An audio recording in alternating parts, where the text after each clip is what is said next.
দাউদ আলাইহিস সালাম যখন ওনার কিতাব পড়তেন, পাখিগুলো, পশুগুলো, বনের বাঘ, বনের হরিণগুলো, মাছগুলো একত্রিত হইয়া দাউদ আলাইহিস সালামের ওই কিতাব পড়া শুনতেন।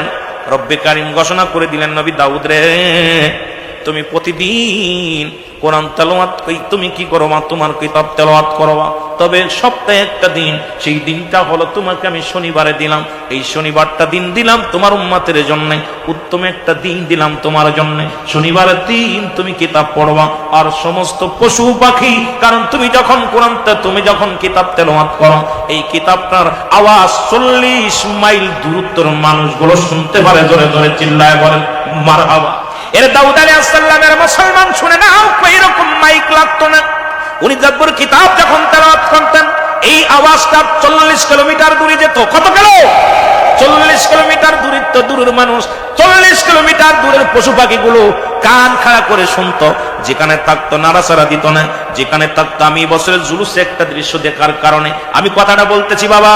এই বছর রেকর্ড করেছে বাংলার জমিনে, চট্টগ্রামের জমিনে প্রায় 1.5 কোটি মানুষ, প্রায় কোটির উপরে তো চলে গেছে মুসলমান। শোনো, এমন জনসমুদ্র হয়েছিল চট্টগ্রামের জমিন, শুধু নারায়ে রিসালাত ইয়া রাসূলুল্লাহ, নারায়ে রিসালাত ইয়া রাসূলুল্লাহ, নারায়ে তাকবীর আল্লাহু আকবার, এই ধ্বনিতে মুখরিত হয়েছিল পুরো চট্টগ্রামবাসী। জোরে বলেন ঠিক কিনা? শুধু আপনাদের বোঝানোর জন্য কথাটা বলে যায় দাদু ভাইয়েরা। এবার শনিবার যখন কিতাব তেলাওয়াত করেন দাউদ আলাইহিস সালাম, আমার যুবক বন্ধুরা শোনো, দাউদ আলাইহিস সালাম বলেন, আর ওই দিন মাছ, সমুদ্রের মাছগুলো দাউদ আলাইহিস সালামের কিতাব শোনার জন্য সমস্ত মাছগুলো উদ পেতে থাকতো, কখন দাউদ আলাইহিস সালাম তার কিতাব পাঠ করবে। এই পাঠ করার পর আমরা মাছেরা সুন্দরভাবে তেলাওয়াত শুনবো, প্রাণ ভরে যাবে। আমরা সুন্নিরা উদ পেতে বসে থাকি, কখন নবীর মিলাদ হবে, কখন নবীর দুরূদ হবে। কারণ নবীর দুরূদ যখন হয়, আশিকের কলিজা ঠান্ডা হয়। যখন মুস্তাফা পাঠ করা হয় দাঁড়িয়ে, আশিকের কলিজা ঠান্ডা হয়ে যায়।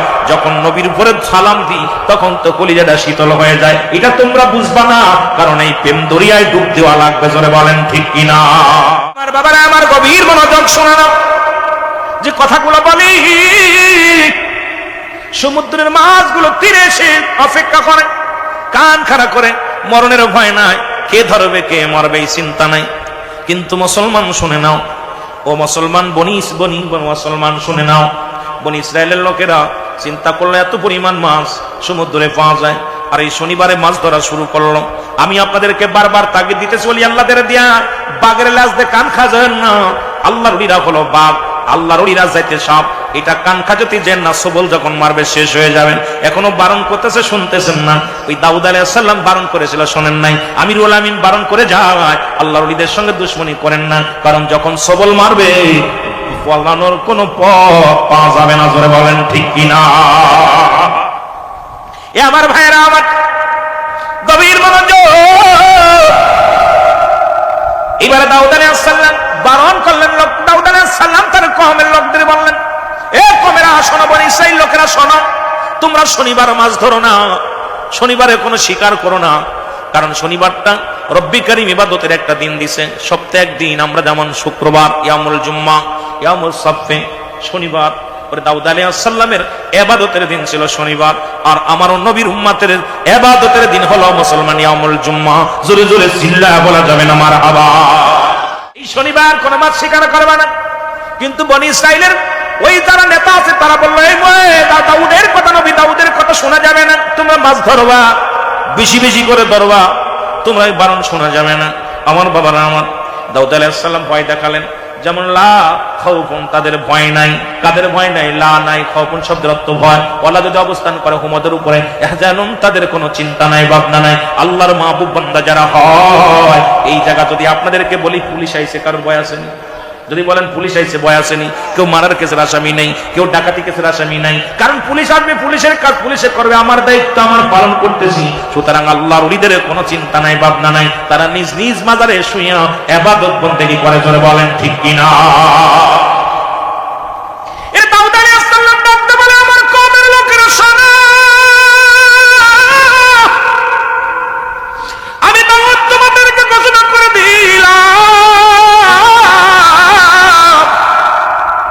তোমরা গজবের মধ্যে পড়বে, তোমরা বিপদগামী হবে।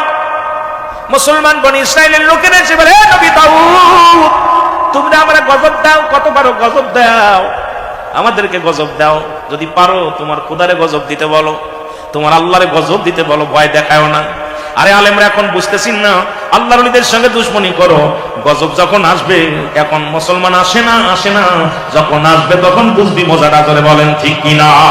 দাউদ আলাইহিস সালাম ভয় দিলেন, কিন্তু ভয় পেল না। এরপরে একদল কিছু লোক ওই শনিবারে ইবাদত খানায় থাকলেন, ইবাদত বন্দেগী করতে লাগলেন। আর কিছু লোক মুসলমান দাউদ আলাইহিস সালামের এই কথা মান্য করিয়া মাছ ধরলেন। দাউদ আলাইহিস সালাম অসন্তুষ্ট হয়ে গেলেন, রব্বে কারীম অসন্তুষ্ট হয়ে গেলেন। এই মানুষগুলোর সঙ্গে সঙ্গে বানর হয়ে গেল।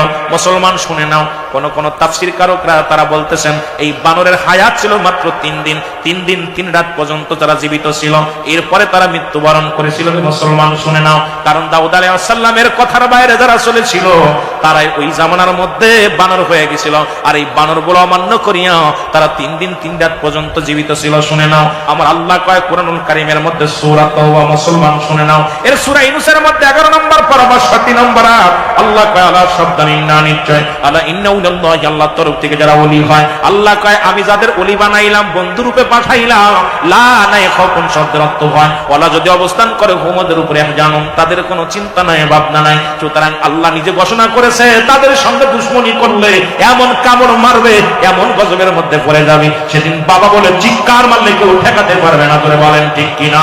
এ যুবক, কথাগুলো নাও। এমন সময় কয়েকজন লোক আসলেন, বলে, হে নবী দাউদ, আপনি যদি নবীর পাবিন, আপনি যদি আল্লাহর পয়গম্বর হন, তাহলে আপনার কাছে একটা জিনিস জানতে চাই। সেই জিনিসটা হলো কবে কিয়ামত হবে, আমাদেরকে একটু জানায়া দেন। আপনি এত ভয় দেখান, কিয়ামতের ভয় দেখান, কিয়ামত কবে সংগঠিত হবে এটা একটু বলে দেন। দাউদ আলাইহিস সালামকে একটু অপেক্ষা করেন, কিয়ামতের নমুনা দেখাইব। আল্লাহু আকবার বলেন না? কিয়ামতের নমুনা দেখাইব। এক আগামী সপ্তাহে আসবেন, আগামী শুক্রবার বা শনিবারে আসবেন। শনিবারে আমি আমার জব্বর কিতাব পাঠ করব, আর যখন পাঠ করব তখন আমি ওই কিয়ামত কেমনে হবে ওটা আমি আপনাদেরকে জানায়া দিব, দেখায়া দিব। লোকজন অপেক্ষা থাকলেন, 1 দিন 2 দিন চলে গেল। মুসলমান শনিবার হলো, শনিবারে এক লোক এসে, মুসলমান শোনো, এক লোক এসে দাউদ আলাইহিস সালামের কাছে বিচার দিলেন, হে নবী দাউদ, আপনার কাছে আমার একটা বিচারটা হলো, আমি একটা গরু পুষতাম, সেই গরুটা দেখতে শুনতে অনেক ভালো, এই গরুটারে স্বর্ণরূপা দিয়া সুন্দরভাবে সাজায় রাখতাম, এই গরুটা হারায় গেছে। এই গরুটার যদি সন্ধান তুমি দিতে পারো দাউদ, আমি তুমি একজন আল্লাহর নবী, তোমার কাছে আমার দাবি, আমার গরুটার সন্ধান তোমার করে দিতে হবে। এই গরুর সন্ধান যদি তুমি করে দিতে পারো, তোমাকে উপযুক্ত পুরস্কার দিব, এটা আমার শখের গরু। দাউদ আলাইহিস সালাম কয়, কথা দিলাম তোমার আমি দিব, একটু অপেক্ষা করো। জোরে জোরে চিল্লায় বলা যাবে না আল্লাহু আকবার। সালাম বলেন, তুমি অপেক্ষায় থাকো। এ মুসলমান, গভীর মনোযোগ। এবার লোক লাগা দিলেন দাউদ আলাইহিস সালাম, খবর নাও মহল্লার মধ্যে গরুটাকে জবাই করে খেলো। গরুর সন্ধান দিতে পারলে তাকে উপযুক্ত পুরস্কার দেওয়া হবে। এই খোঁজাখুঁজি করতে লাগলেন, করে কোথাও পায় না। কয়েকজন মহিলা খোঁজারু লেগে গেলেন, কোথায়? এই মহল্লার মধ্যে, আশেপাশে অঞ্চল, আশেপাশে গ্রামগুলো, বাড়িগুলো ঘুরে ঘুরে দেখে কোথায় দাউদ আলাইহিস সালামের গরু কেউ জবাই করেছে। ওই গরুটা ওই লোকটার গরু কেউ জবাই করেছে নাকি ধরে রাখছে, নাকি এটা বিক্রি করে দিছে, খোঁজাখুঁজি করতে লাগলো। এর মধ্যে মুসলমান এক মহিলা যা দেখে এক বাড়ির মধ্যে এই গরুর গোশত জবাই করিয়া কাবাব বানাইয়া খাচ্ছে। এক বাড়ির মধ্যে একটা ছেলে, একটা মা যায় দুপুরে, উনি বলে, ডাকতে বলে, মা রে, আমি কদিন ক্ষুধার্ত অবস্থা আছি, তোমাদের বাড়ি কিছু রান্না করছে নি? কয়, রান্না করেছি, আমাদের বাড়িতে গরুর গোশত কাবাব বানাইছি, তুমি বসো, তোমাদেরকে একটু খাওয়াইব। উনি খাওয়াইলেন, তৃপ্তি সহকারে খাওয়াইলেন। খাওয়ানোর পর আর একটু গোশত ছিল, সেটুকু দিয়ে দিলেন, যান বাবা নিয়ে যান। জোরে বলেন আল্লাহু আকবার। আর একটু জোরে বলেন আল্লাহু আকবার। এই গোশতটা নিয়ে দাউদ আলাইহিস সালামের কাছে আসিয়া ওই জমিদারকে খবর দিলেন, জমিদার রে, তোমার গরুর সন্ধান পেয়েছি, দাউদের কদমে আসো, কঠিন বিচার করা হবে। দাউদ আলাইহিস সালামের কাছে আসা হলো।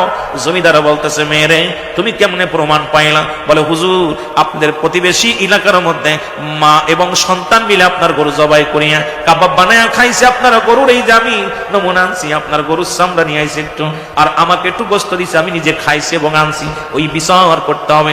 সঙ্গে সঙ্গে দাউদ আলাইহিস সালাম খলক পাঠায় তাদের ধরে আনলেন। ধরে এনে এবার কাঠ গড়ায় দাঁড়া করলেন। ছেলেটার মাকে জিগায়, ও বুড়িমা তুমি এই গরুটা কেন জবাই করলে বলো, তুমি জবাই করছো কেন? বলে হুজুর আমি কেন জবাই করেছি, কি করেছি আমি আপনাদের বিস্তারিত বলতেছি। এবার বুড়িমা ডাকতে বলে, ও আল্লাহর নবী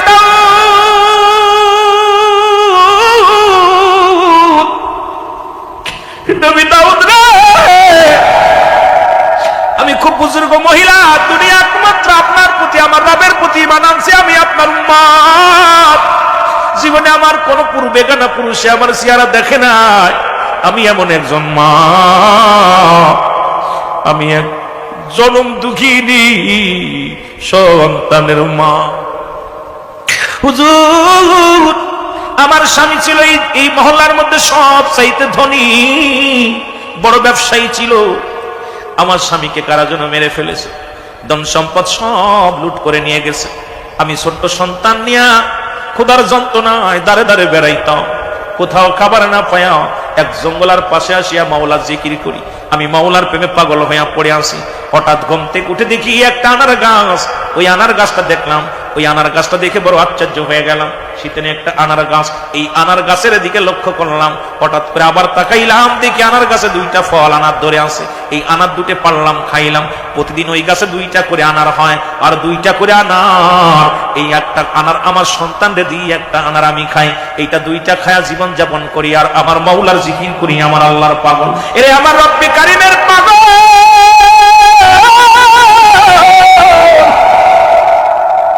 আমি আমার আল্লাহ জিকির করি, আল্লাহ নবী দাউদ হঠাৎ একদিন ওই ফল খায় আলহামদুলিল্লাহ বলতে আমি ভুলে গেছি, বলি নাই।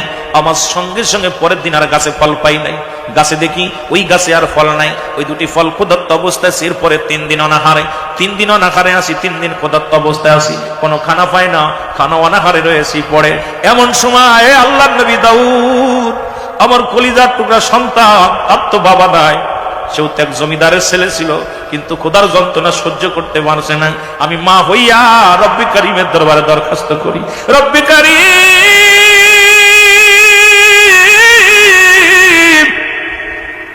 আমি মা হইয়া সন্তানের যদি না খায়া রাখি গো, ও আমার আল্লাহ ওই আনার গাছে দুটি করে ফল হতো, আজ 3টা দিন ফল নাই, ছেলে অনাহারে, আমি অনাহারে। তোমার দরবারে শুকরিয়া আদায় করি, তুমি রিজিক দাতা, তুমি মালিক, হায়াতের মালিক, তুমি খাওয়ানোর মালিক, সবকিছুর মালিক আমার আল্লাহ। আল্লাহ সন্তান অনাহারে আছে, একটা ব্যবস্থা করে দাও। ঘুমায় আসি, রাত্রে না খেয়ে ঘুমায় আসি, সকালবেলা ঘুমতি করে দেখে আমার ঘরের দরজায় ওই গরুটা দাঁড়ায় আছে। গরুটা দেখে আমার ছেলে ডাকতে বলে, মা সুন্দর একটা গরু আসছে। আমি দাঁড়ায় দৌড়ায় গেলাম, যা দেখি গরু জবান দিয়া বাইরে হচ্ছে, ও বালক দেরি করো না, আমি তোমাদের জন্য হালাল, আমারে তোমরা জবাই করো, জবাই করিয়া তোমরা অনাহারে আসো, তোমরা মায়ের সন্তান দুজনে আমার গোশত কাবাব বানায় খাও, আমি তোমার জন্য হালাল।